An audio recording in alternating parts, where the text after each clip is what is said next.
Spring's around the corner. Wishful thinking? We'll have to wait and see. But today, the sounds of winter could be heard all over the Northeast. Yesterday's heavy snows have ended for many areas, but bitter cold has tightened its grip. The complete picture is next on the Weather Channel.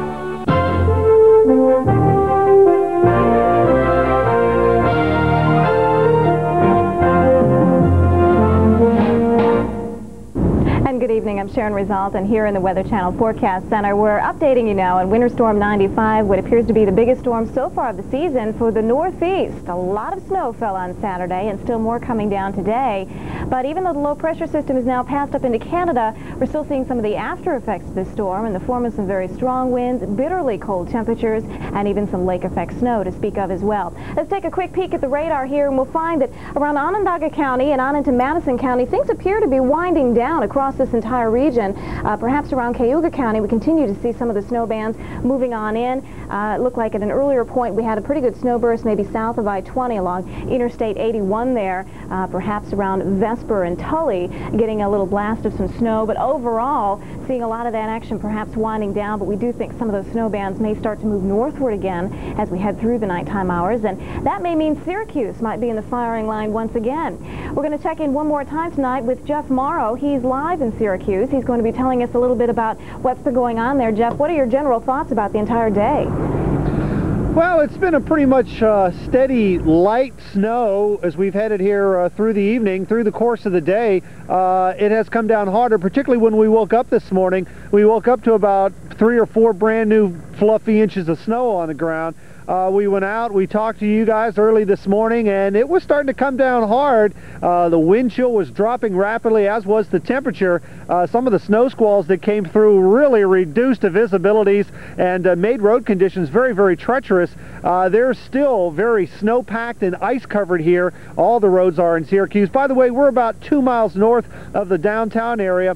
I did want to mention that the folks here in Syracuse, they consider themselves to have the snow capital of the United States up here, and it's easy to see why. They got a lot of snow in a short period of time, and probably more on the way. But really, you know, Sharon, this is a little bit unusual for this winter. They haven't had a lot of snow, but that all changed in a big hurry this past weekend. Jeff, we heard a little bit about some school closures. Is that because of the road conditions or because of the cold weather and the wind chills? Not the road conditions. The roads are treacherous, but it's because of the cold weather, the wind chills. There are wind chill advisories out tonight.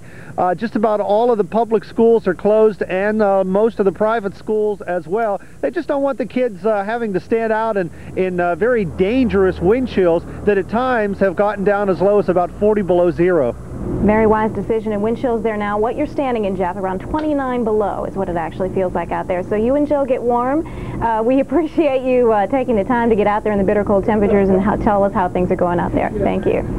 Did want to mention one more thing, and that is that the city of Syracuse and all the folks here have been really, really great to us, and they really love the Weather Channel. Super. Good news. Thanks a lot, Jeff. We're going to take a look at some cold weather elsewhere in New York State. We'll take you downstate now into New York City. Folks there are dealing with some of yesterday's snow and some of today's cold. Now, 10 inches of snow fell in Central Park on Saturday at 8 and about 8 inches around LaGuardia. Today, the New Yorkers dealt with wind chills in the negative teens as winds blew 25 to 30 miles per hour. The lows tonight are going to be in the single digits, and of course more wind and cold is expected for tomorrow. We're going to take you a little bit further eastward now into Boston, Massachusetts. Now, the sun was out. You saw some blue skies there in the picture, but I'll tell you something, that didn't help matters. Bitter cold and brutal wind chills made the day anything but pleasant. 6 inches of snow fell yesterday, but the story today has certainly been the cold. Again, wind chills across the Boston area in the teens below zero, and that, my friends, is not going to get any better as we head through the next 24 hours or so. It's going to remain bitterly cold across much of the Northeast. Terry's standing by in the studio. She's got some numbers for you. She'll tell you exactly what the wind chills are like across that part of the country. That's right, Sharon. Extremely cold temperatures and wind chills really are the big news for much of the Northeast and the Ohio Valley. Batteries were dead across portions of Pittsburgh today. That kept wrecker crews busy as temperatures stayed in the single digits all day. Once travelers were able to get going, at least the roads were relatively clear for driving. But the 5 inches of snow made it a nice afternoon to be out and playing around, both for man and beast, despite the fact that it was very chilly outside. In Columbus, Ohio, slippery roads caused the driver of this vehicle to lose control of the car and land upside down in a creek. The accident happened on Highway 161 this morning. Authorities said the car spun around, bounced along a rail before landing in the ditch. The driver was treated at a local hospital for minor injuries. Well, we certainly have seen winter return to the Northeast. New York City, you were looking at a very mild December and January, but today that all changed in a big fashion with 8 inches of snow on the ground and temperatures in the teens, actually in the 20s for highs. And Syracuse, we were watching you also seeing a very mild December and January, and winter has returned as well to your area. And we're certainly glad that you enjoy watching the Weather Channel, and we hope you all stay warm tonight. It's going to be cold. This is the snow that we've seen thus far, and most of our heavy snow really occurred yesterday. Now we're watching the lake effect snows beginning to pile up in some areas. There's an area of low pressure that has been generating all the talk of the northeastern United States weather. The lake effect snows beginning to pile up in southwestern Michigan and parts of Erie, Pennsylvania, for instance, and also near Syracuse, but they've just not been as heavy as snows as we'd seen yesterday. What's been more impressive today has been the cold air that has settled in all the way down into the deep south. It's 38 degrees right now in Montgomery, Alabama, and in the west it's been very mild, so nice day shaping up there. It's only the east that's really had a real bitter attack of wintertime temperatures, and wintertime wind chills at that. Now, winds have been blowing generally 20 to 30 miles per hour, and our wind chills as our temperatures continue to drop are just unbelievable. 41 below is what the wind chill value is in Buffalo, New York. At any time your wind chill value gets down below 30, that's a scenario in which you are best to stay indoors because your skin can freeze so quickly. Well, aside from the snow here, we've had a little bit of snow flying through parts of the plains, and then we have our next storm system here in the northwest, and that's been generating a little bit in the way of rainfall. Let's show you on the radar here, and you'll notice around Everett and Arlington and Whidbey Island some light showers, but there's more rain in the forecast, and we'll be checking that out coming up. I want to tell you a little bit more about what's happening in the northeast with the lake effect snow. That area of low pressure, as I mentioned a little earlier, is now pushed up into Canada.